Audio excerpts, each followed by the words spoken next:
برادران ملت اسلامی، السلام علیکم ورحمۃ اللہ وبرکاتہ۔ الحمد للہ وکفا وسلام علی حبیبہ المصطفیٰ، اما بعد فاعوذ باللہ من الشیطان الرجیم، بسم اللہ الرحمن الرحیم۔ فبما رحمۃ من اللہ لنت لهم ولو كنت فظا غلیظ القلب لانفضوا من حولک، صدق اللہ مولانا العظیم۔ بارگاہ رسالت معاب صلی اللہ تعالی علیہ وسلم میں درود پاک کا ہدیہ پیش کریں۔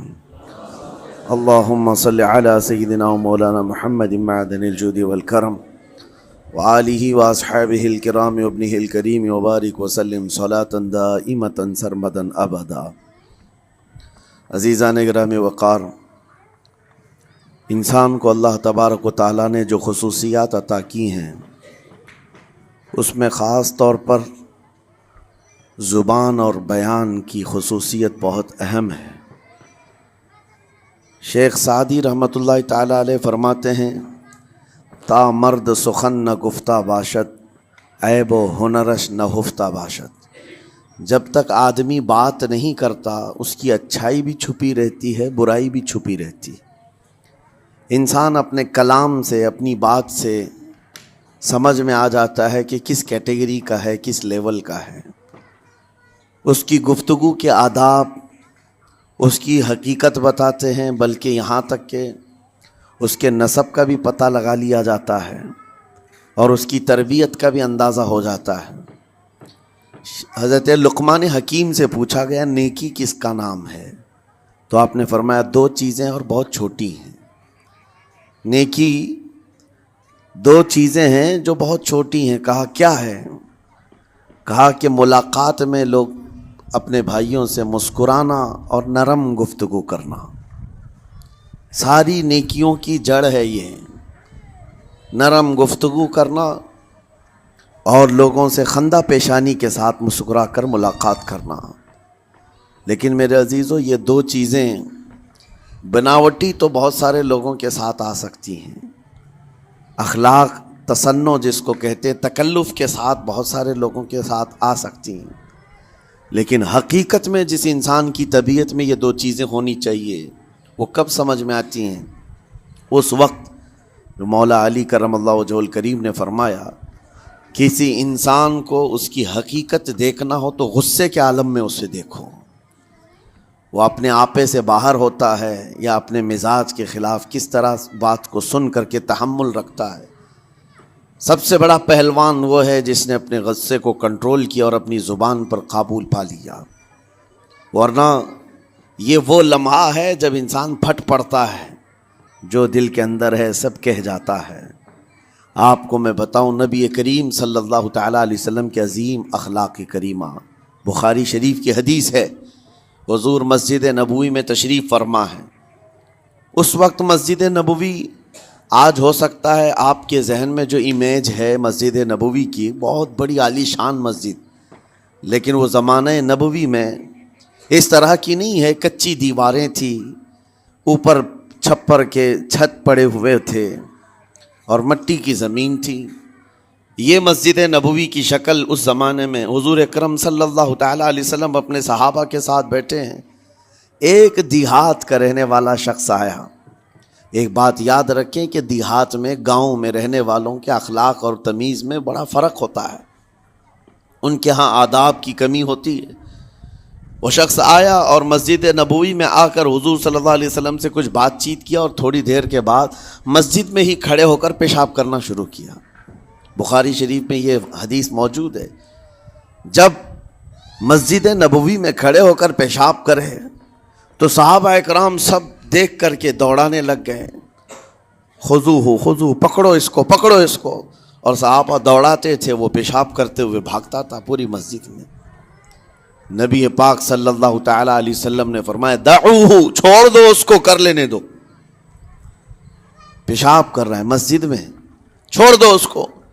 جب وہ صحابہ اکرام حضور کا حکم سنتے ہیں، سب پیچھے ہٹ گئے۔ تھوڑی دیر کے بعد نبی کریم صلی اللہ تعالیٰ علیہ وسلم نے صحابہ سے فرمایا، پانی کے ڈول بھر کر کے لائے جائیں۔ صحابہ سے ہی منگوایا، پانی کے ڈول بھر کر کے لائے گا اور مسجد نبوی کے میدان میں فرش پر بہایا گیا اور صاف کیا گیا۔ اب وہ شخص نہایت ہی ڈرا سہما کھڑا تھا، میرے ساتھ کیا ہوگا پتہ نہیں، میں نے پیشاب کیا، اب مجھے یہ لوگ قتل کر ڈالیں۔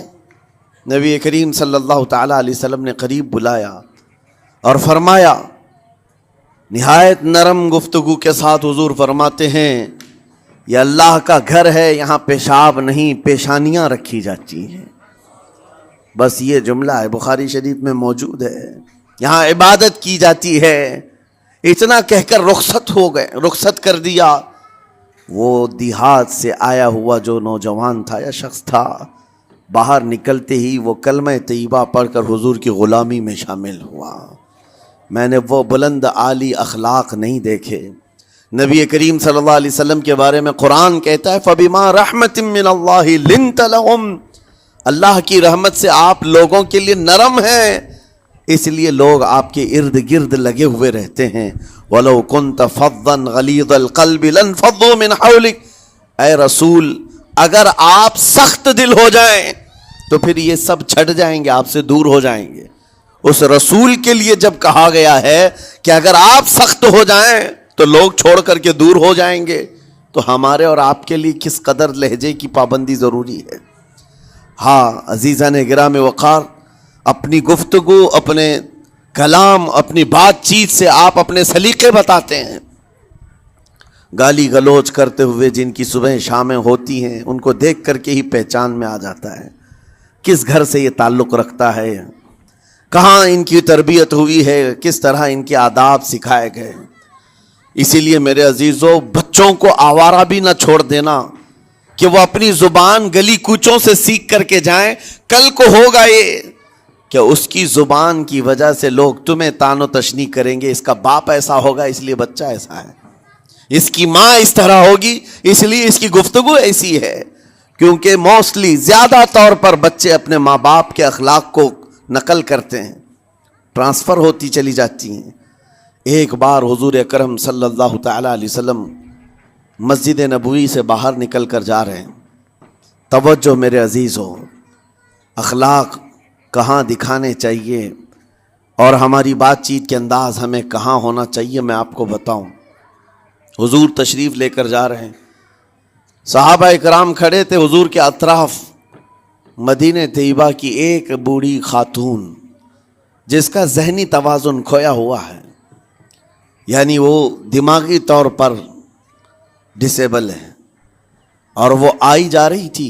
لوگ جب بھی اس کو دیکھتے راستہ کاٹ لیتے، وہ جس کو بھی پکڑتی تھی سنانا شروع کرتی تھی، جو منہ میں آئے بکنے لگ جائے، اور لوگوں کو تنگی محسوس ہونے لگتی۔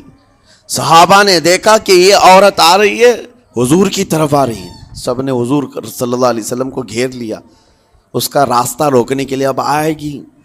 اور نبی کریم صلی اللہ علیہ وسلم کے پاس اگر زبان درازی کرنے لگ جائے، پاگل عورت ہے، اور بک بک کرنے لگ جائے، حضور پاک صلی اللہ علیہ وسلم کے ادب میں کہیں کمی نہ آ جائے۔ صحابہ کا یہ ہمیشہ اہتمام رہتا۔ حضور اکرم صلی اللہ علیہ وسلم نے دیکھا تو صحابہ سے کہا، ہٹ جاؤ، اس کو آنے دو، ہٹ جاؤ، اس کا راستہ چھوڑ دو۔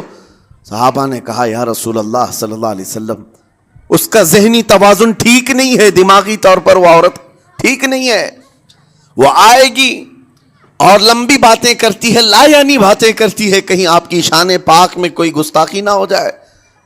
صحابہ روک رہے تھے، حضور پاک صلی اللہ علیہ وسلم نے سختی سے فرمایا، ارشاد فرمایا، ہٹ جاؤ، اس کا راستہ چھوڑ دو، مجھے پتا ہے پورے مدینے میں اس کی کوئی نہیں سنتا، میں بھی نہ سنوں تو کس کو سنائے گی،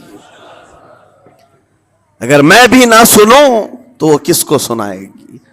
یہ میرے مصطفیٰ کریم صلی اللہ تعالیٰ علیہ وسلم کے دربار عالی جاہ کی وہ بلند اخلاق کریمانہ کی ایک مثال ہے، جس کو خود میرے آقا نے فرمایا، بعثت لأتمم مکارم الاخلاق۔ عزیزان گرامی وقار، لوگوں کے آج حالات ایسے ہیں کہ اچھے لوگوں کے ساتھ اخلاق الگ دکھائے جاتے ہیں، چھوٹے لوگوں کے ساتھ اخلاق الگ دکھائے جاتے ہیں۔ سٹیٹس کا آدمی ہو تو اس کے ساتھ ملنے کے طریقے الگ ہیں، اور غریب کوئی آ جائے، فقیر کوئی آ جائے تو اس سے ملنے کا انداز الگ ہو جائے. یہ نہ ہو، یہ ہم سب کے لیے نصیحت ہے. اسی ممبئی کی سرزمین پر میں آپ کو بتاؤں، ایک ماہم شریف میں بزرگ حاجی صاحب ہوا کرتے تھے، آج سے تقریباً 10-12 سال پہلے کی.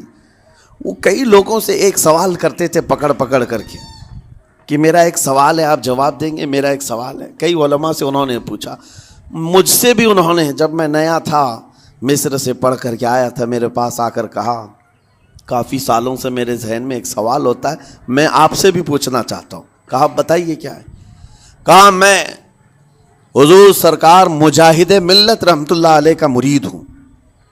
علامہ حبیب الرحمن مجاہد ملت، رئیس اعظم اڑیسہ، جن کے خدمات جلیلہ آج ہو سکتا ہے نئی جنریشن کو نہ معلوم ہو، ان کا لقب ہے مجاہد ملت، جنہوں نے سنیت کی بقا کے لیے اپنا تن من دھن سب قربان کیا تھا. وہ مجاہد ملت عظیم بزرگ ولی کامل ہے. یہ حاجی صاحب کہتے ہیں کہ میں ایک نارمل آدمی تھا، کڑیا تھا، یعنی گھر بنانے کا کام کرتا تھا. جب وہ ممبئی تشریف لاتے تو دوڑ کر کے ہر جگہ سے لوگ ملنے آتے، میں بھی گیا تھا. اور اس وقت میں جوان تھا. حضور مجاہد ملت رحمۃ اللہ علیہ کی بات وہ بتا رہے ہیں کہ لوگ لائن لگا کر کے مصافحہ کر رہے تھے، مل رہے تھے. جب مل رہے تھے تو پھر میرا نمبر آیا، میں ملنے کے لیے گیا. بزرگوں کے سب ہاتھ چومتے ہیں، یہ ہمارے سنیوں کے طریقے ہیں. ادب، علماء ذوی الاحترام کے ہاتھوں کا بوسہ لینا یہ مستحسن ہے، یہ ہمارے آداب میں سے، معمولات اہل سنت میں سے. تو جب سب لوگ ان کے دست بوسی کر رہے تھے، ہاتھ چوم رہے تھے، میں بھی قریب گیا. اور جب میرا نمبر آیا، میں ہاتھ چومنے کے لیے گیا تو انہوں نے میرا ہاتھ لے کر خود ہی چوم لیا. وہ بزرگ عالی جاہ ولی کامل جن کو دنیا مجاہد ملت کہتی ہے، میرا ہاتھ انہوں نے چوم لیا. اور میرے اندر ایسی پشیمانی تھی کہ میں کیا کروں، سمجھ میں نہیں آیا. میں ایک معمولی سا کڑیا، اور کہاں ان کا مقام، کہاں میرا. تو اس کے بعد وہ اس بے چینی میں رہتے تھے کہ ایسا کیوں کیا، ایسا کیوں کیا، کیونکہ پوچھنے کا موقع ہی نہیں ملا. ایک بزرگ تھے، انہی کے خلیفہ تھے حضور مجاہد ملت کے، انہوں نے اس کا جواب دیا. میرے عزیزو، کیا بہترین جواب تھا. حضرت مجاہد ملت رحمۃ اللہ تعالی علیہ یہ چاہتے تھے کہ ہزاروں لوگ ہماری تعظیم کرتے ہیں تو کہیں ہمارے دماغ میں بادشاہت کا خیال نہ آئے، ہم غریب اور فقیر کا ہاتھ چوم کر اپنے نفس کی مخالفت بھی کرتے ہیں. اخلاق کریمانہ دکھانے کے لیے اسٹیٹس والوں کے ساتھ ہی نہیں، غربا فقراء کے ساتھ بھی وہ اخلاق ہوں. نبی کریم صلی اللہ تعالی علیہ وسلم کے وہ آداب آج اگر آپ اپنا لیں، بہت ساری کڑوی چیزیں ویسی ختم ہو جائیں. آج ممبئی کی سرزمین پر سب سے بڑا یہ چیلنج ہے بات کرنے میں. نوجوانوں کے تو آج پارے چڑھے ہوئے ہوتے ہیں، ان سے کوئی بھی بات کر لے، جس تیور میں یہ بات کرتے ہیں ایسا لگتا ہے کہ ابھی لڑائی ہو جائے گی، ابھی جھگڑا ہو جائے گا. اس کی عادت سی بن گئی ہے. آپ کو پتہ ہے فرمایا گیا، عربی کا قول ہے، جراحت السنان لها التیام ولا یلتام ما جرح اللسان. تلوار سے، چاقو سے دیا ہوا زخم سوکھ سکتا ہے، زبان سے دیا ہوا زخم کبھی نہیں سوکھتا. زبان سے دیا ہوا زخم نہیں سوکھتا. بولنے سے پہلے 1000 بار اس بات کو خیال ہونا چاہیے کہ میں جس کو بول رہا ہوں کہیں اس کا دل چھلنی تو نہیں ہو جائے. میری زبان یہ ہوتی 50 گرام کی چھوٹی زبان ہے، لیکن بڑے بڑے لوگوں کے کلیجے چیر کر رکھتی ہے، بڑے بڑے لوگوں کے دلوں میں سوراخ کر کے رکھتی ہے، زخمی کر کے رکھتی ہے اس کا استعمال. اسی لیے روایت میں ملتا ہے کہ جب انسان صبح کرتا ہے تو سارے اعضاء، ہاتھ، پیر، آنکھ، کان، ناک، سارے اعضاء سب سے پہلے زبان سے یہ عرض کرتے ہیں، اس کی پناہ مانگتے ہیں، کہتے ہیں آج تو صحیح سلامت رہے گی تو ہم سب صحیح سلامت رہیں گے، اور اگر تو پھسل گئی تو عذاب ہم پر بھی ہوگا. زبان بولتی ہے، مار کسی اور کو پڑتی ہے. کوئی زبان کو مارتا نہیں ہے، گالی زبان دیتی ہے، لیکن مار کبھی پیٹھ پہ پڑتی ہے، سر پہ پڑتی ہے، ہر جگہ پڑتی ہے. تو یہ زبان نبی کریم صلی اللہ تعالی علیہ وسلم نے ارشاد فرمایا من یضمن لی ما بین لحیتیہ وما بین، حضور پاک صلی اللہ تعالی علیہ وسلم فرماتے ہیں جس نے دو چیزوں کی ضمانت مجھے دے دی، حفاظت کی، میں اسے اضمن لہ الجنہ، میں اس کو جنت میں لے جانے کی ضمانت دیتا ہوں۔ دو چیزیں کیا ہیں؟ حضور فرماتے ہیں ایک دو جبڑوں کے بیچ میں جو موجود زبان ہے اس کی حفاظت کر لے، اور دو رانوں کے بیچ میں جو شرمگاہ ہے اس کی حفاظت کر لے، یہ دو چیزیں جس نے بچا لیا میں اس کو جنت میں لے جانے کی ذمہ داری دیتا ہوں، ضمانت دیتا ہوں۔ اس کا کتنا بڑا کردار ہے، یہ زبان کا کتنا بڑا کردار ہے۔ اور حضور نے ایک بار پکڑ کر کے فرمایا تھا، زبان کو پکڑ کر کے کہا تھا یہ وہ زبان ہے جو انسان کو جنت میں بھی لے جاتی ہے اور دوزخ میں بھی لے جاتی ہے۔ کلمہ کس سے پڑھتے ہیں آپ؟ لا الہ الا اللہ، زبان ہی سے تو پڑھتے ہیں، اسی کلمے نے آپ کو جنت تک پہنچایا۔ اور کافر جو کفر کرتا ہے وہ بھی زبان سے ہی کرتا ہے، اور زبان اسے ہمیشہ کی دوزخ میں لے جاتی ہے۔ اس زبان کو چلانے سے پہلے 1000 بار سوچ لیں کہ آج لہجوں کی سختیاں بڑھتی چلی گئیں، اور آپ کو پتہ ہے قرآن پاک میں رب تعالیٰ نے یہ فرمایا وَلَا تَقُلْ لَهُمَا اُفٍّ وَلَا تَنْهَرْهُمَا، والدین کے بارے میں بچوں کو کیا کہا گیا؟ ان کو اف تک نہ کہو۔ لیکن زبان جب کھلتی ہے نا، ماں باپ کے خلاف نوجوانوں کو ہم نے دیکھا ہے گالی گلوچ کرتے ہوئے اور اتنی بری باتیں کہتے ہوئے، معاذ اللہ۔ عزیزان گرامی وقار، حضور نے تو یہ فرمایا جس نے پلٹ کر کے اپنے ماں اور باپ کو سخت لہجے میں بات کیا یا ان کی نافرمانی کی، حضور فرماتے میرا دل چاہتا ہے کہ اس کے گھر کو آگ لگا دوں، آگ لگا دوں۔ اس لیے اس بات کو ہمیشہ یاد رکھیں، تمہارے لہجے کی سختیاں کسی کو زخمی کر دیں تو آخرت خراب ہو جائے گی، آخرت خراب ہو جائے گی۔ حضرت علقمہ رضی اللہ تعالیٰ عنہ حضور کے صحابی ہیں، حضور صلی اللہ علیہ وسلم کے صحابی ہیں، آخری وقت آ گیا تھا لیکن زبان نہیں کھلتی تھی۔ ان حضور پاک صلی اللہ علیہ وسلم کے پاس سفارش لائی گئی کہ آپ کے وہ ساتھی ہیں انتقال کر رہے ہیں لیکن زبان پر کلمہ بھی نہیں آتا۔ حضور تشریف لائے، دیکھا، پوچھا گھر میں ان کے کون کون ہے؟ کہا بیوی ہے اور ماں ہے۔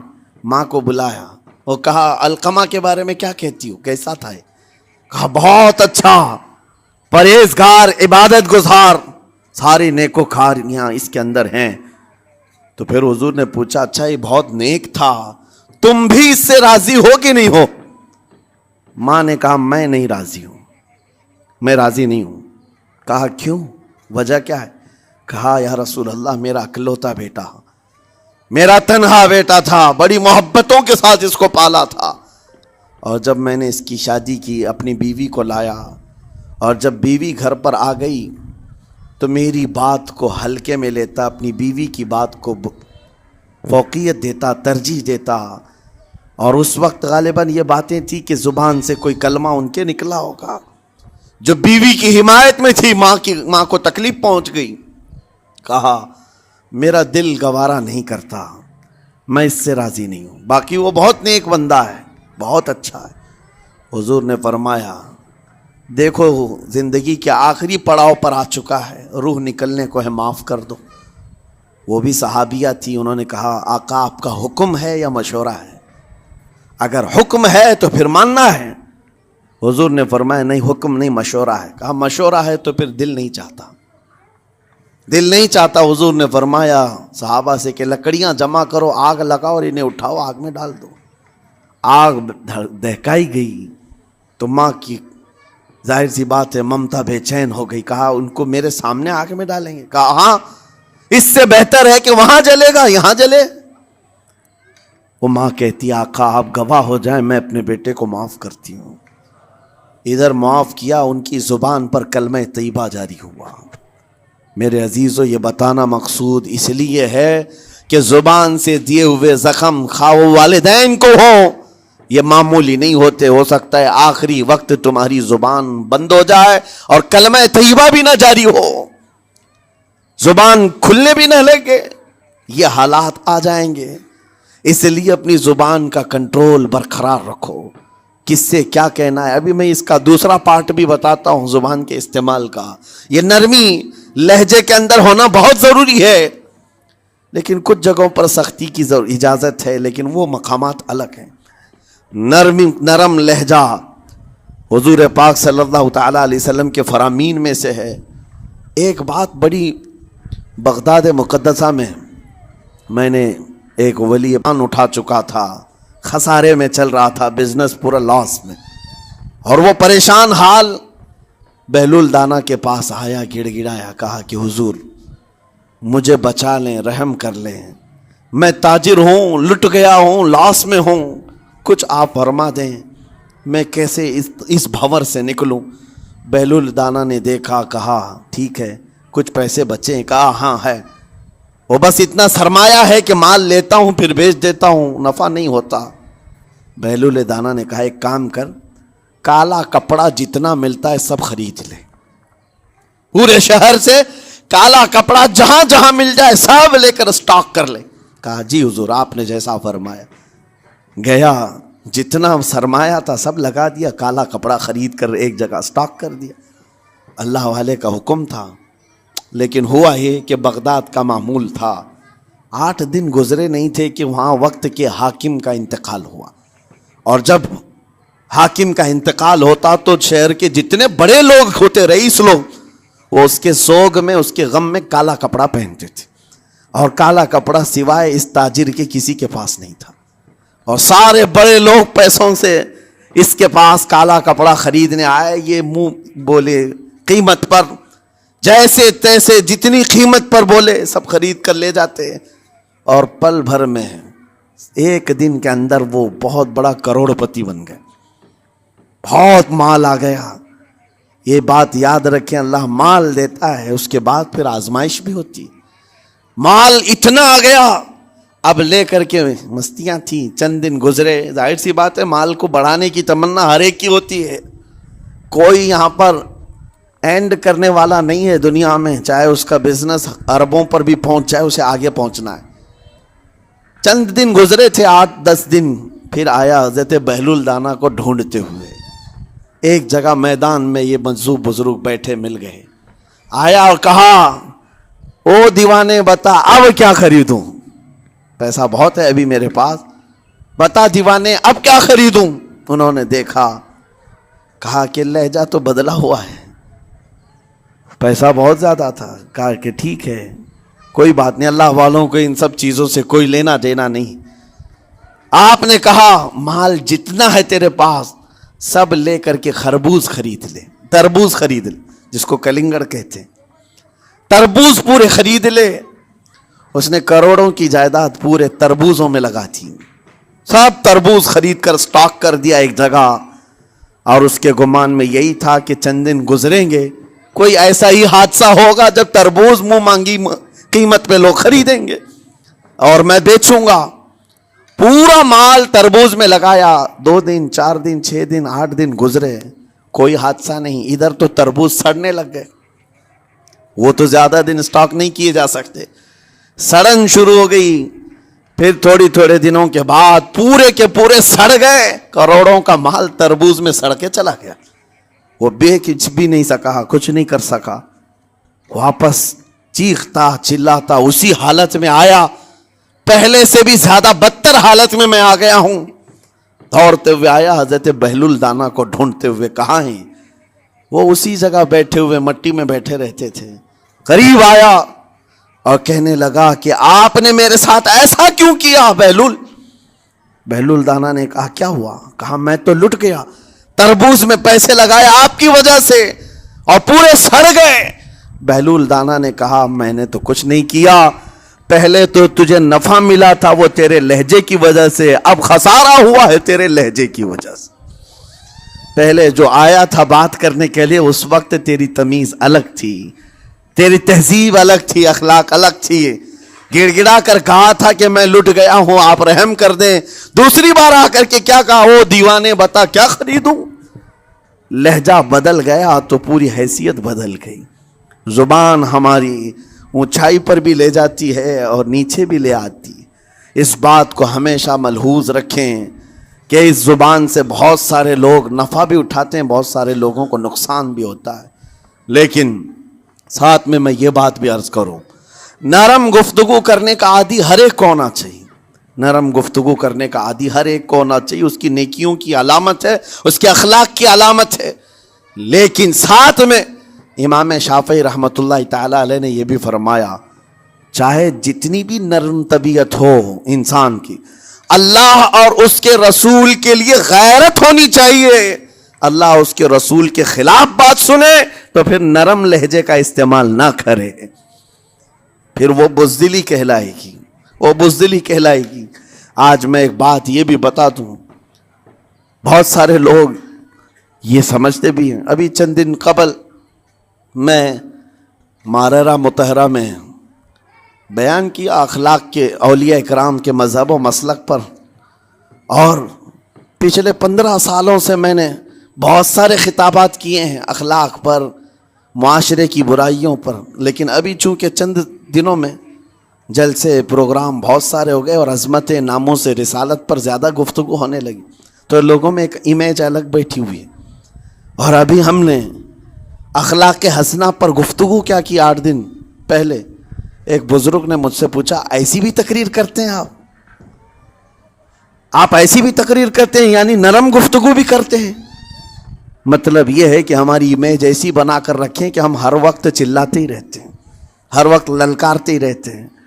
میرے عزیزوں، میں یہاں پیغام دینا چاہتا ہوں، ہم قرآن کے اس آیت پر عمل کرنا چاہتے ہیں جو مولا نے فرمایا، اشداء علی الکفار رحماء بینہم، مومنین کی شان ہے، صحابہ کی شان ہے، وہ کافروں پر سخت ہوا کرتے ہیں اور مومنوں کے لیے نرم دل ہوا کرتے ہیں۔ زبان کی نرمی ایمان والوں کے لیے ہے، زبان کی نرمی محبت مصطفیٰ کے لیے ہے، عاشقان مصطفیٰ کے لیے ہے، ساتھ میں زبان کی سختی کفار و مشرکین کے لیے ہے، گستاخان رسول کے لیے ہے۔ اور اگر یہ چیز نہیں آئی تو پھر آپ سمجھ لیں نیک اس وقت نہیں کہلائے گا آدمی۔ بعض لوگوں کو ایسا لگتا ہے نرم بات کرنا چاہیے، نرم گفتگو، بالکل صحیح ہے، یہ اخلاق ہے، لیکن اگر ایسے مقامات پر جہاں تمہارے نبی کو کوئی گالی دے رہا ہو، رب کی شان میں کوئی بھونک رہا ہو، اس وقت تم کہو کہ اخلاق ہے، نرم بات کرنا چاہیے، یہ بے غیرتی ہے، یہ بے غیرتی ہے۔ تمہاری بیوی کو اگر تمہارے سامنے کوئی چھو دے اور اس کے بعد تم ہنس کر کے اس سے کہو ٹھیک ہے جائیے صاحب، آپ کو کہا جائے گا بے غیرت آدمی، بے غیرت آدمی ہے۔ انسان کو اپنی بیوی، اپنی بیٹی، اپنی ماں پر بھی غیرت ہوتی ہے، وہ سنتا نہیں ہے، یہ پیدائشی ہے، فطرت ہے انسان کی۔ اور مومن کی شان یہ ہے، سب سے بڑی غیرت اس کے لیے اللہ اور اس کے رسول کے لیے ہوا کرتی ہے۔ اللہ اور اس کے رسول کے لیے ماں اور باپ کو گالیاں ایک وقت میں برداشت کر بھی لے جائے، لیکن اللہ اور اس کے رسول کی شان میں وہ ہرگز برداشت نہ کرے، یہ ایمان کی علامتوں میں سے ہے۔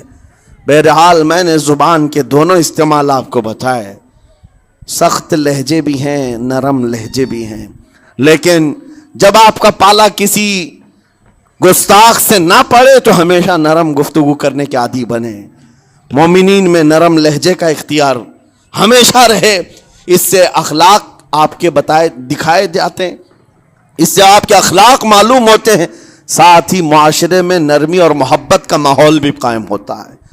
ڈانٹنے کے طریقے بھی میں آپ کو بتاؤں، میرے والد اگرامی فرمایا کرتے تھے، حضور حافظ ملت رحمت اللہ علیہ جو الجامعۃ الاشرفیہ مبارک پور کے بانی ہیں اور بڑے محدث جنہوں نے ایک نہیں ہزاروں عالم پیدا کیے، اس ہندوستان کی بات کر رہا ہوں، حافظ ملت رحمت اللہ علیہ پوری بخاری شریف پڑھاتے تھے، تقریباً 40 سال تک انہوں نے پڑھایا بخاری شریف۔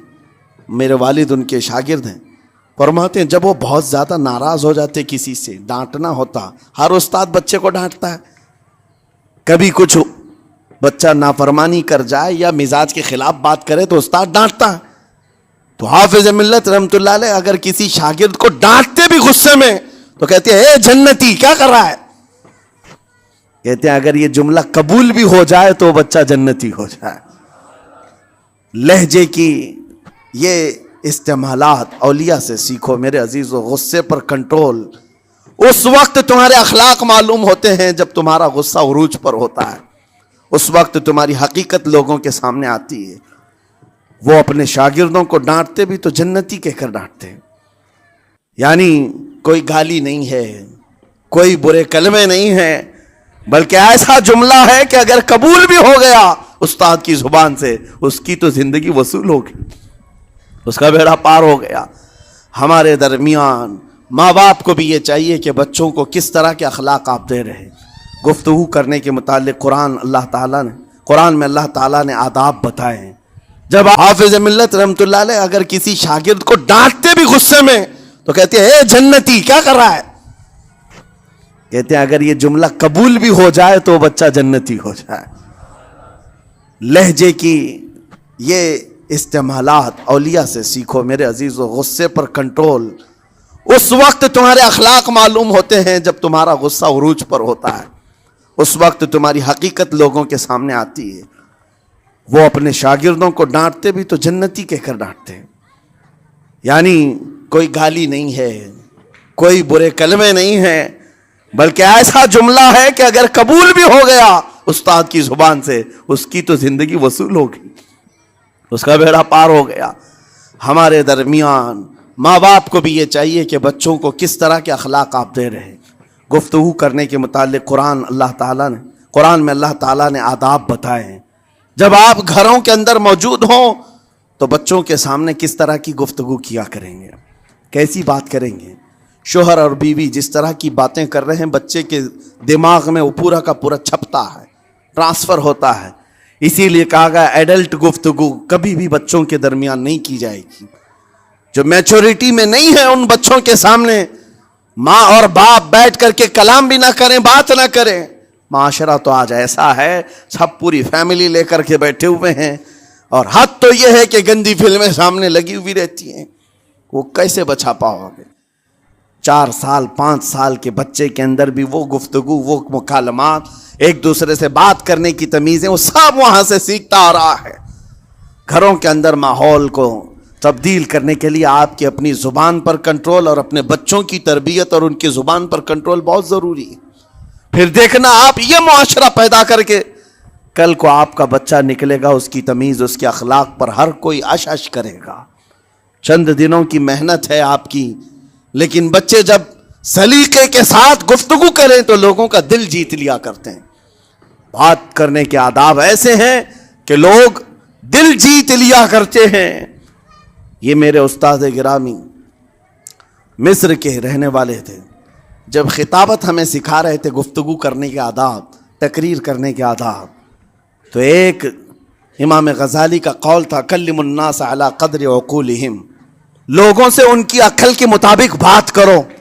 اس پر وہ سمجھاتے ہوئے ہمیں ٹریننگ دیتے تھے اور کہتے تھے کہ تمہارے پاس آنے والے کئی طرح کے لوگ ہوں گے، اگر تم امام ہو، اگر داعی ہو، خطیب ہو، مقرر ہو، کوئی غریب گھر سے، کوئی بڑے امیر گھر سے، کوئی پڑھا لکھا آئے گا، کوئی جاہل ہوگا، کوئی بدتمیز بھی ہوگا، کوئی نیکوکار، کوئی گنہگار، سب طرح کے مکس مجموعہ تمہارے پاس ہوگا۔ ان سے خطاب کرنا، ان سے بات کرنا، کس انداز سے بات کرو گے، کیسے ان سے کلام کرو گے۔ میرے عزیزو، یہ ہمارا اپنا ہنر نہیں ہے۔ ہم جو آپ کے سامنے گفتگو کر رہے ہیں یہ ہمارا فن نہیں ہے، یہ اپنا پیدا کیا وہ ہنر نہیں ہے۔ ہمیں سکھایا گیا تھا صرف اور صرف آپ کو اس مجمع سے اور یہ آئے ہوئے جمع غفیر سے بات کرنے کے لیے ایک ہی اسلوب اپنانا ہے، دیکھنا ہے کہ رسول اللہ کیسے بات کیا کرتے تھے۔ میرے آقا صلی اللہ تعالیٰ علیہ وسلم کا اسلوب اپناؤ۔ حضور کے خطبے دیکھو، حضور جب خطاب کرتے، ظاہر سی بات ہے مسجد نبوی میں اس وقت بھی لوگ، ہر طرح کے لوگ آتے، دیہات کے بھی تھے، شہر کے بھی تھے، اعلیٰ دماغ والے لوگ اور کئی الگ الگ قسم کے لوگ آتے۔ حضور کا خطاب سب کے لیے تھا۔ عزیزان گرامی، ان سنتوں پر عمل کر کے آج آپ اپنے لہجے کو بہتر بنا سکتے ہیں۔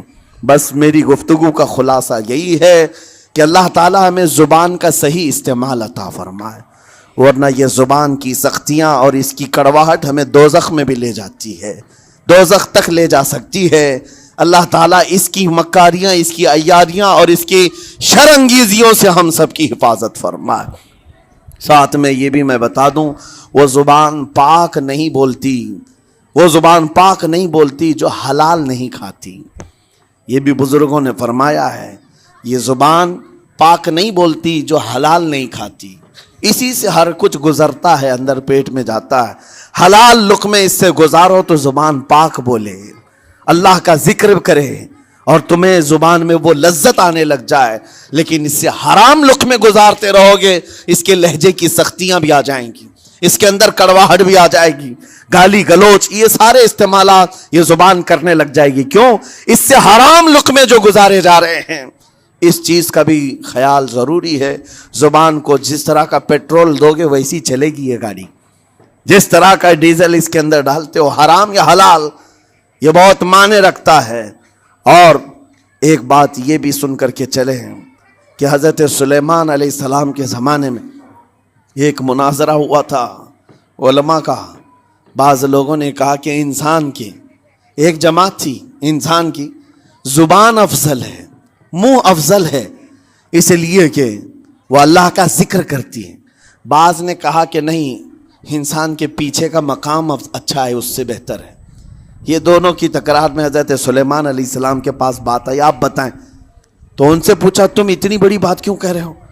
اس کے پیچھے کا مقام اچھا ہے. کہا کہ اس لیے کہ وہ صرف نجاست نکالتا ہے، وہ صرف نجاست نکالتا ہے، وہ مقام غلاظت باہر کرتا ہے، غلاظت اندر لیتا نہیں.